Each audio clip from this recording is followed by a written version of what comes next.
ఈనాటి మన సమాజంలో ప్రతి తల్లి తండ్రి తన బిడ్డ తనలాగా బాధపడకూడదని కూలి పని చేసేవారు సైతం ఇవాళ తన పిల్లలను ఉన్నతమైన చదువుల వైపుకు నడిపిస్తున్నారు.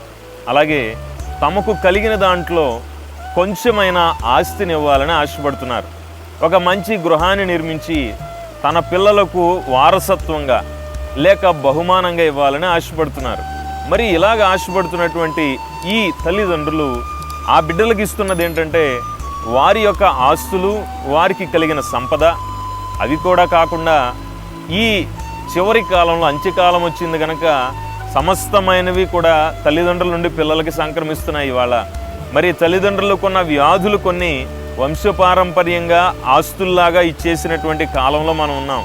అలాగే పూర్వకాలం, పురాతన కాలం నాడు ఆ పూర్వీకుల దగ్గర నుంచి వచ్చినటువంటి అనేకమైన కక్షలు, అనేకమైనటువంటి కొట్లాటలు కూడా తరతరాలుగా వారి తల్లిదండ్రుల యొక్క వారసత్వంగా సంక్రమించి ఈనాటికి కూడా పూర్వం ఉన్నటువంటి అనేకమైనటువంటి మనుష్యుల కొట్లాటలు తమ యొక్క తరతరాలు నడవటం మనం చూస్తున్నాం. కాబట్టి మనుషుల యొక్క ఆశీర్వాదాలు తన పిల్లలకి ఇవ్వాలని అనుకుంటే అవి కొంతకాలం మట్టుకు ఆశీర్వాదంగా కనపడతాయేమో కానీ వాటి వలన పరిపూర్ణ సంతోషం ఖచ్చితంగా అనుభవించలేం.